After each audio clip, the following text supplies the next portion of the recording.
Қалайсыңдар? В общем, мен үйге қонбағалы ровно 3 күн болды. Енді 3 күн қайда жүрсің, не істеп жүрсің десеңіздер, мен осындай орманның арасында, осындай тауда домикте ұйықтап жүрмін. Достарым келеді, отырамыз, шай ішеміз, завтрак ішеміз азанда. Мынандай бетпен. Күндерім осылай өтіп жатыр. Неге үйтіп жүрсің, не істеп жүрсің дейтін адамдарға айтарым. Просто бір ойланғым келіп тұр. Отырып бір ойланып,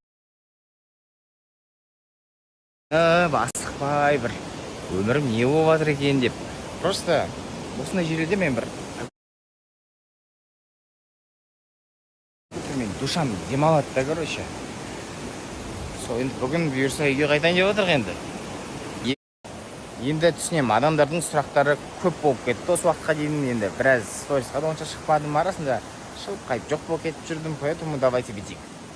Сіздер бір четкий сұрақтар қойыңыздар. Мен сол сұрақтарға жауап берейін. Кеттік ал, бірақ қызықтарына ғана жауап берем. Басталады дейсіңдер ғой, Айгүл қайда деп.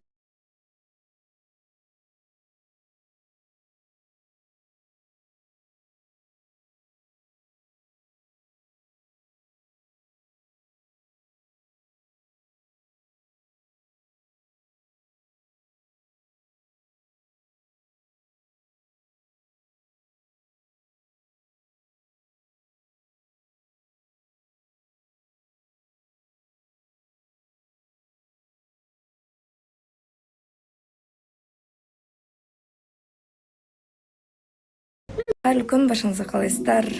Не болып кетті? Бәрі сұрақ қойып жатыр ғой, не болып жатыр деген сияқты. Білмеймін енді. Соңғы кездесу деген сияқты әңгіме болып жатыр екен. Мен неге жалпы өзім ұнатпаймын соңғы кездесу дегенді. Либо кездесу нормально болу керек, либо вообще болмай-ақ қою керек. Соңғы деген сөзді адам ойына алса, мынау қазір мен барам, сол соңғы кездесу болады деген ой болса, онда лучше болмай-ақ қойған дұрыс деген сияқты ғой. Мәнде мағынасы да болмайтын сияқты. Білмейміз енді, көреміз уақыт өте келе не болатынын. Короче, залға келген суббота күні. Қолды. Бұрындағыдай істеу керек болып тұр ғой, бұрындағыдай. Қазір тоже нормально қолды ғана. Рахат, ешкім жоқ. Чисто өзім.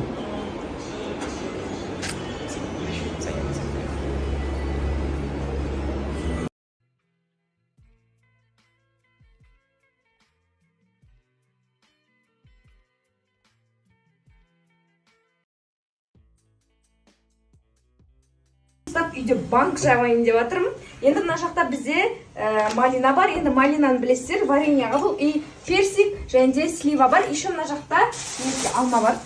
Бұл енді алма, персик, сливамен біз компот жасаймыз. Малина мен варенье. Еще бізде огурцы бар. Оны мұздай суға салып қойдым мына жақта. И ол жақта огурцымен примерно мына жерде 2 килограмм малина бар. 2 килограмм малинаға біз 1,5 килограмм қант қосамыз. Пока соны қосып дайындап қоямыз қазір. Так, 1 килограмм. 1 килограмм салдық қантты, енді мынаны жартысын саламыз. Кішкене ғана. Енді осылай қантпен араластырып бетіне осылай салып қоямыз да, енді бұл езіліп біраз уақыт тұру керек болады. Сосын барып, бұны біз қайнатпаймыз, ондай болмайды.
Бәрін жауап біттім, енді мінекей. Мына жақта компот жаптым. 2 банк жетпей алды, кстати. Осында огурцылар жауып қойдым. Енді атылмай нормально. Мынау енді беті крышкасы жоқ, содан болса қоя салдым. 2-3 күнде бұны жей саламыз. Пока осы. кішкентай қылып. Анау алмаға да банк жетпей қалды, банк іздедім, магазиндерге бардым, жоқ. Сосын жарайды онда деп мысалы. Кішкене артылып қалды мына жақта. Жұмыстап үйде банк жабайын деп жатырмын. Енді мына жақта бізде малина бар. Енді малинаны білесіздер, вареньяға бұл и персик және де слива бар. Еще мына жақта алма бар. Бұл енді алма, персик, сливамен біз компот жасаймыз. Малина мен варенье. Еще бізде огурцы бар. Оны мұздай суға салып қойдым мына жақта. И ол жақта огурцымен примерно мына жерде 2 килограмм малина бар. 2 килограмм малинаға біз 1,5 килограмм қант қосамыз. Пока соны қосып дайындап қоямыз қазір. Так, 1 килограмм. 1 килограмм салдық қантты, енді мынаны жартысын саламыз. Кішкене ғана. Енді осылай қантпен араластырып бетіне осылай салып қоямыз да, енді бұл езіліп біраз уақыт тұру керек болады. Сосын барып, бұны біз қайнатпаймыз, ондай болмайды.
Бәрін жауып біттім, енді мінекей. Мына жақта компот жаптым, 2 банк жетпей алды, кстати. Осында огурцыларды жауып қойдым, енді атылмай нормально. Мынау енді беті крышкасы жоқ, содан болса қоя салдым, 2-3 күнде бұны жей саламыз. Пока осы кішкентай қылып. Анау алмаға да банк жетпей қалды, банк іздедім, магазиндерге бардым, жоқ. Сосын жарайды онда деп мысалы. Кішкене артылып қалды мына жақта.